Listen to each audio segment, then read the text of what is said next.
নওশাদ সিদ্দিকী, আব্বাস সিদ্দিকীর সৈনিক, আমি মমতার সৈনিক না, আমি চোরের দল না, আমি ইমানদারি দল ইন্ডিয়ান সেকুলার ফ্রন্ট আইএসএফ, যারা মাথা উঁচু করে চলে। কথা দিচ্ছি, আমি মুর্শিদাবাদের ছেলে, আপদে বিপদে পাশে মুর্শিদাবাদের হয়ে লড়াই করার মতো ক্ষমতা আমার আছে। আমি যেভাবে বর্ডারে দুশ্মনের খিলাফে লড়েছি, আমি মুর্শিদাবাদবাসীর হয়ে লড়বো। আমি আবার বলছি, আমার নাম হাবিব শেখ, আমি মুর্শিদাবাদ জেলার ইন্ডিয়ান সেকুলার ফ্রন্টের জেলা সভাপতি এবং 11 নম্বর মুর্শিদাবাদের আমি লোকসভার প্রার্থী। আপনাদের সহযোগিতা একান্তভাবে আমি কামনা করি। আপনাদের কাছে আমি বিশেষভাবে একটি অনুরোধ রাখব, বিভিন্ন রাজনৈতিক দলকে আপনারা এখান থেকে জিতিয়ে দিল্লি পাঠিয়েছেন, কিন্তু তারা নিজের স্বার্থে, নিজের পরিবারের স্বার্থে দিল্লিতে গিয়ে সেই ভাবনাটাই তারা ভাবে। আমাদের এই মুর্শিদাবাদ শহর, যেটি বাংলা, বিহার, উড়িষ্যার রাজধানী, এই শহরটিকে বর্তমান শাসক দল ও বিজেপি সরকার পরিকল্পিতভাবে লেবারের কারখানায় পরিণত করেছে। আমাকে যদি আপনারা জিতিয়ে দিল্লি পাঠান, আমারকে যদি আপনারা একবার সুযোগ দেন, আমার প্রথম কাজ হবে এই মুর্শিদাবাদের মানুষকে লেবারের কারখানা থেকে মুক্তি করা। আমি দিল্লি পার্লামেন্টে গিয়ে যেভাবে আমার প্রিয় ভাইজান মোহাম্মদ নওশাদ সিদ্দিকী মমতা ব্যানার্জির চোখে চোখ রেখে বুক ঠাবড়িয়ে সাধারণ মানুষের কথা বলছে, খেটে খাওয়া গরিব শ্রমজীব মানুষের কথা বলছে, বিড়ি শ্রমিকের কথা বলছে, কৃষকের কথা বলছে, বেকার যুবক যুবতীর কথা বলছে, সেইভাবেই সেম আমি নওশাদ সিদ্দিকীর সৈনিক, আমিও পার্লামেন্টে গিয়ে যে সরকারি থাক তার টেবিলে থাবড়িয়ে আমি আপনাদের কথা তুলে ধরবো, এটা আমি কথা দিচ্ছি। আপনারা জানেন 2023 সালে 21শে জানুয়ারি আমার ছোট ভাইজান পীরজাদা মোহাম্মদ নওশাদ সিদ্দিকীকে যখন কলকাতায় রাজপথে ধর্মতলা থেকে তৃণমূলের হারবাদ বাহিনী সহ প্রশাসনিক আধিকারিকরা অ্যারেস্ট করে নিয়ে লালবাজারে যায়, সেদিন লালবাজারে গিয়ে আমার ভাইজানের উপরে একটি প্রেসার সৃষ্টি করে এবং তেনাকে বলেন, ইন্ডিয়ান সেকুলার ফ্রন্ট আইএসএফ প্রার্থীটি আপনি উঠিয়ে দেন, আপনাকে আমার রাজ্যের মন্ত্রী পদে আমি বাহাল করব। যে মন্ত্রী পদটা আপনাদেরকে জানার দরকার, যে অফারটা মমতা বন্দ্যোপাধ্যায় দিয়েছিলেন, পঞ্চায়েত মন্ত্রীর অফার দিয়েছিলেন এবং সাথে সাথে বলেছিলেন আপনার পরিবারের ভাই, চাচা, আত্মীয় স্বজন 4-5 জনকে লোকসভা ভোটে দিল্লি পাঠিয়ে দেব। এবং বড় ভাইজানের যে নলেজ সিটি আপনারা জানেন, পীরজাদা মোহাম্মদ আব্বাস সিদ্দিকী সাধারণ খেটে খাওয়া গরিব মানুষের স্বার্থে, আমাদের পরিবারের ছেলেকে শিক্ষিত করার স্বার্থে একটি নলেজ সিটি তৈরি করেছে। সেই নলেজ সিটি তৈরি করতে কত কোটি টাকা লাগবে তার বাড়িতে পুছিয়ে দেব।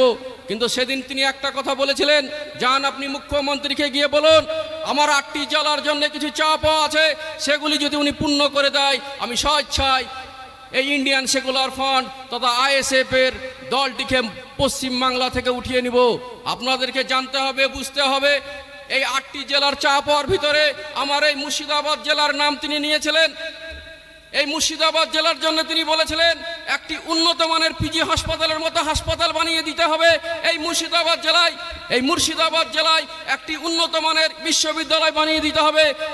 এবং এই যে চিকিৎসার অভাবে সাধারণ খেটে খাওয়া শ্রমজীবী গরিব মানুষ আজকে চিকিৎসার জন্য কলকাতায় রাজপথে গিয়ে নীলরতন পিজি হাসপাতালের বারান্দায় মারা যাচ্ছে, আমার গরিব ভাই বোন তারা যেন এই মুর্শিদাবাদের ভিতরে তারা সুচিকিৎসা পায়। আরও বলেছিলেন বিশ্ববিদ্যালয়ের ব্যাপারে, তিনি বলেছিলেন একটি এত বিশ্ববিদ্যালয় বানিয়ে দিতে হবে যাদবপুর বিশ্ববিদ্যালয়ের মতো, যেখানে আমার গরিব মানুষের ছেলে পেলে, সাধারণ ঘরের ছেলে পেলে লেখাপড়া করে তারা উচ্চ শিক্ষায় শিক্ষিত হয়ে বিভিন্ন সরকারি কর্মস্থানে চাকরি করবে, ভালো জায়গায় তারা থাকবে। তাহলে তিনি তার কথা বলতে পারতেন, তিনি তার ভাঙড় বিধানসভার বিধায়কের কথা বলতে পারতেন, তিনি হয়তো ভাঙড় বিধানসভার বিধায়ক, কিন্তু তিনি আমাদের কথা বলেছেন, মুর্শিদাবাদের সাধারণ মানুষের কথা তুলে ধরেছিলেন। কারণ তিনি নিজের জন্য রাজনীতি করতে আসেনি, তিনি সাধারণ মানুষের জন্য রাজনীতি করতে এসেছে। পিছিয়ে পড়া দলিত, আদিবাসী, হিন্দু, মুসলমান সকলের জন্য তিনি রাজনীতি করতে এসেছেন। কারণ আজকের যে বর্তমান সরকার আমাদের প্রজন্ম সহ সাধারণ দলিত, আদিবাসী, হিন্দু, মুসলিম তাদের ন্যায্য অধিকারকে কেড়ে নিচ্ছে, আমাদের প্রজন্ম সহ আমার পরিবার ছেলে মেয়েকে অন্ধকারের দিকে ঠেলে দিচ্ছে। তাই ভাই আপনাদেরকে বলবো, আপনারা মানুষের জোট গড়ুন, আমাদের সহযোগিতা করুন। আমরা যে ভুলটি আগামী বিধানসভায় করেছি, যে ভুলটি আমরা পঞ্চায়েত ভোটে করেছি সেই ভুলটি যেন আর না হয়। আপনারা এত সুন্দর একটি প্রতিনিধি আমাকে দিল্লি পাঠান। আমি সরকারের সাথে কিভাবে লড়তে হবে, আমি মমতা ব্যানার্জির সাথে আমার ভাইজান যেভাবে লড়াই করছে পুরো পশ্চিমবাংলার জন্য, আমি মুর্শিদাবাদের মানুষের জন্য সেভাবে যে সরকারি দিল্লিতে থাকুক তার টেবিল থাপড়িয়ে কথা বলবো। ইনশাল্লাহ আপনারা আমার সাথ দিবেন, বলুন সাথ দিবেন তো?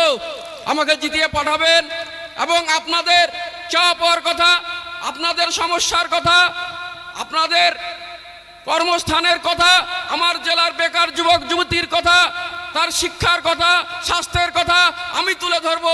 আমি বুক থাপড়িয়ে নওশাদ ভাইয়ের মতো দিল্লিতে লড়াই করব আমার মুর্শিদাবাদ ভাইবাসী বোনদের জন্যে। কারণ আমি এই মুর্শিদাবাদের ছেলে, আমার বাড়ি লালবাগ, আমি পরিযায়ী প্রার্থী না।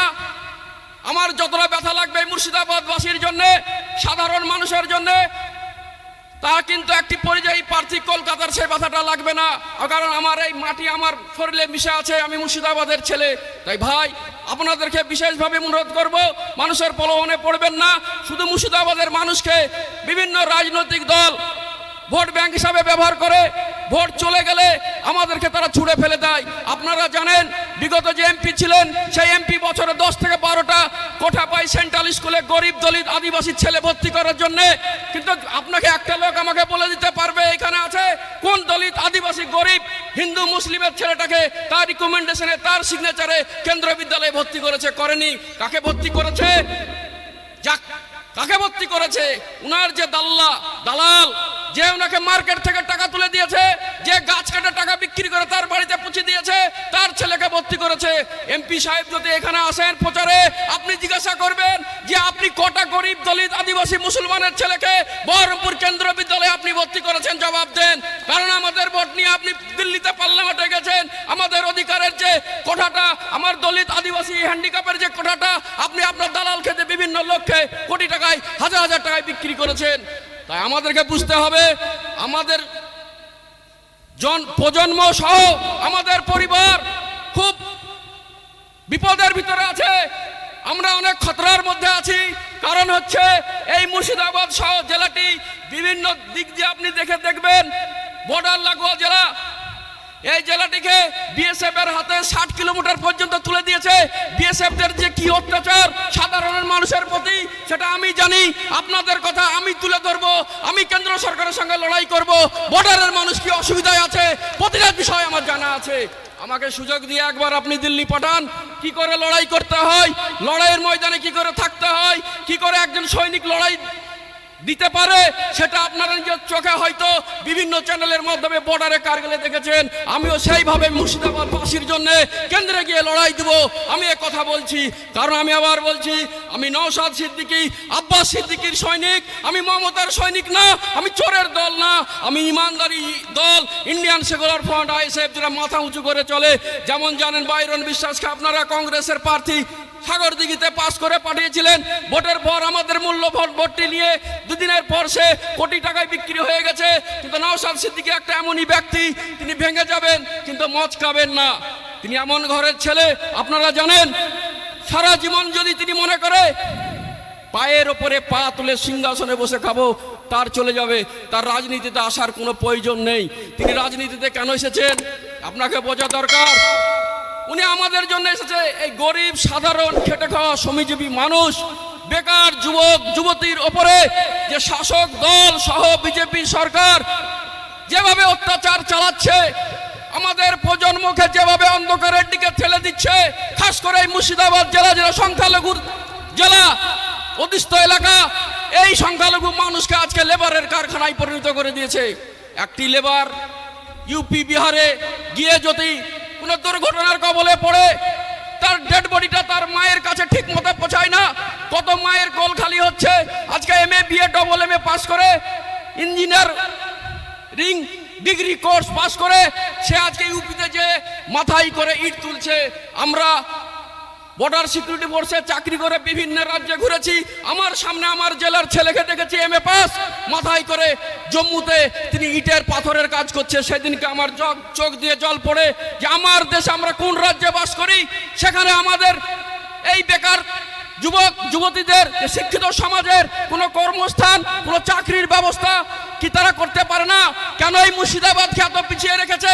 এটা পরিকল্পিতভাবে বিজেপি সরকার আর টিএমসি সরকার আমাদেরকে পিছিয়ে রেখেছে, কারণ আমাদেরকে অত্যাচারিত, লালচিত, বঞ্চিত করে রাখবে এবং বিএসএফ কে দিয়ে, প্যারামিলিটারিকে দিয়ে ভয় দেখাবে। ভোট আসলে একজন বলবে এনআরসি করে বাংলাদেশ পাঠাবো, আর একজন বলবে আমি তো আছি, কোনো চিন্তা নাই। আপনাদেরকে বুঝতে হবে, আমাদেরকে এত বোকা আমরা মুর্শিদাবাদবাসী না, কিন্তু সতর্ক হতে হবে, জাগতে হবে, মানুষের জোট গড়তে হবে এবং এই সরকারকে পরাস্ত করতে হবে। আপনারা আরো জানেন 34 বছরের উদ্দেশ্যে সিপিএম সরকার আমার বাংলাকে শাসন করেছে। আমাদের মুর্শিদাবাদবাসীর জন্য কি করেছে? মুর্শিদাবাদবাসীর জন্য একটি বিশ্ববিদ্যালয় তৈরি করেছে, করেনি? আপনার আমার সাধারণ মানুষের আন্দোলনের চাপে এই বহরমপুর কেন কলেজ থেকে একটি বিশ্ববিদ্যালয়ের নামে পরিণত করেছে। তার গেট, তার হোস্টেলের গেটটা মনে হয় এই বাড়ির গেটের চাইতে ছোট, শুধু আমাদেরকে টুপি মারা ভোট ব্যাংক হিসাবে ব্যবহার করার জন্য এটি করেছে মাননীয় মমতা ব্যানার্জি মুখ্যমন্ত্রী।